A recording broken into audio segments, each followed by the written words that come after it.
up, don't shoot! Hands up, don't shoot! Hands up!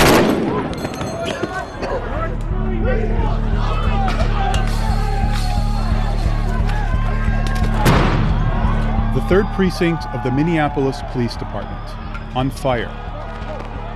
Nearby businesses ablaze. This is how the night of May 28th unfolded. George Floyd's arrest and death in police custody on Monday set off protests in the Twin Cities. The protesters are demanding that criminal charges be brought against the officers involved. Put their fists up! Yeah! We all here! All lives matter! When that didn't happen on Thursday, some demonstrators escalated their tactics, while others tried to keep the peace. Stop! Don't stop! The situation remains unchanged outside of the 3rd Precinct. Just a group out there engaged in peaceful activity. Police scanner audio and footage from outside the precinct provide insight into what happened. 9901 emergency. We got individuals breaching the gate at the 3rd Precinct. We also got people trying to breach the front doors. The police shoot tear gas from grenade launchers.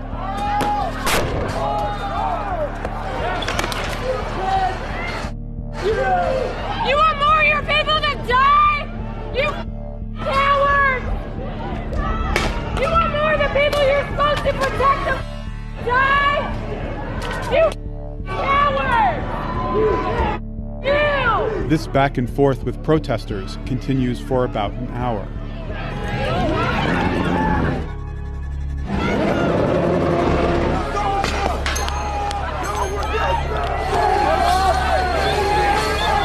They're about to breach the back gate. They're taking heavy rocks. Heavy rocks. Please air the route that everyone should take. Southbound. We're going southbound. Copy. Evacuation route is southbound. Around 10 p.m., the officers begin evacuating the precinct.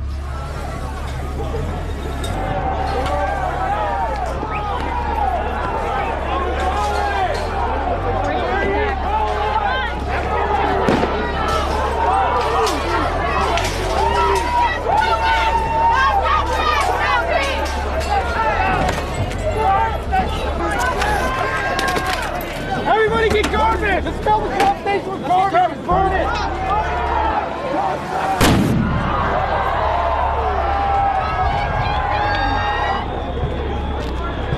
Airing information citywide.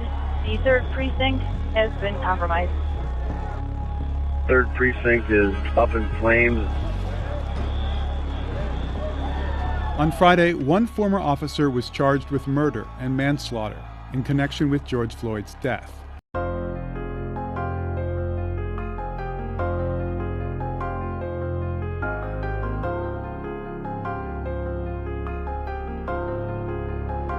Purple flame on the beat.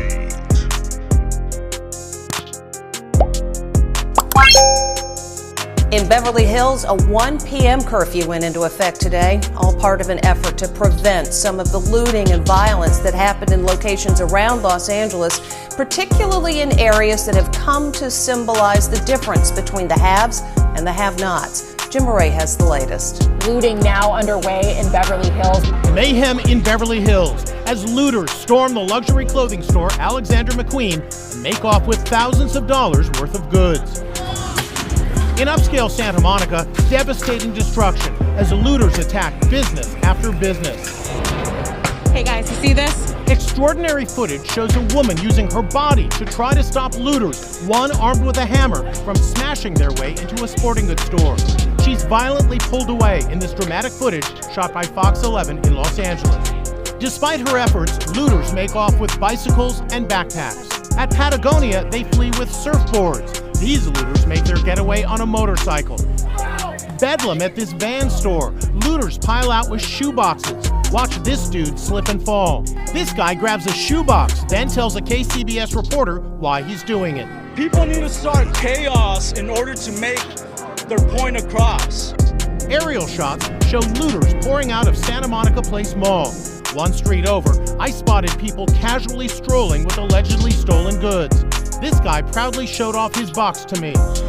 And this disturbing footage shows a man using an aerosol can to torch a San Bernardino DMV. Today, I'm getting an up-close look inside a CVS that's utterly trashed. The alarm at this drugstore is still going off hours after the destruction. And as you look around, you can see this wasn't just looted. It was ransacked, items thrown from the shelves and destroyed.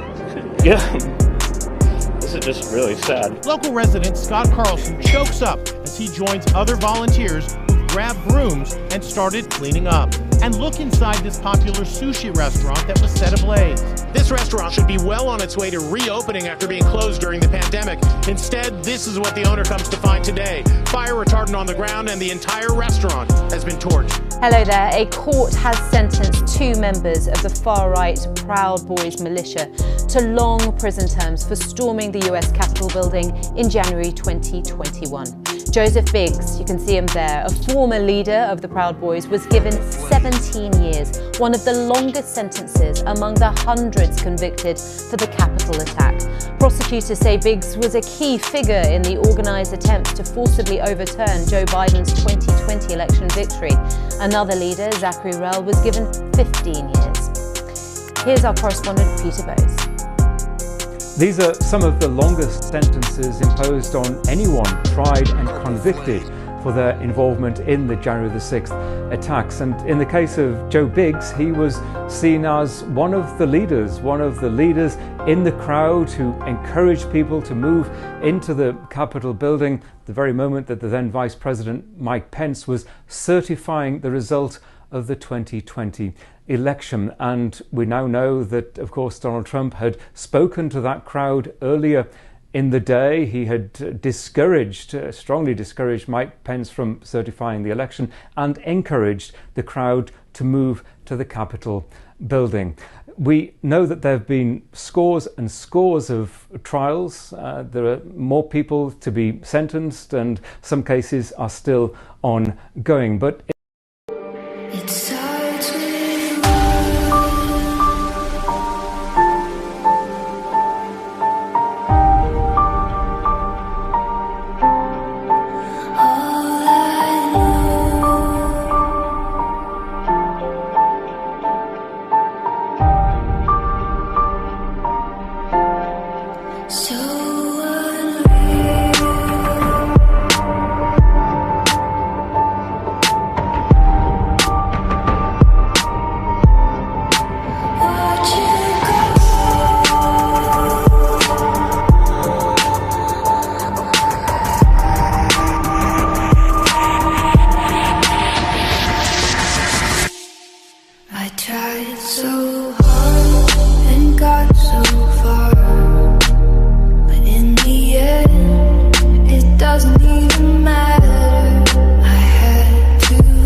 Bye.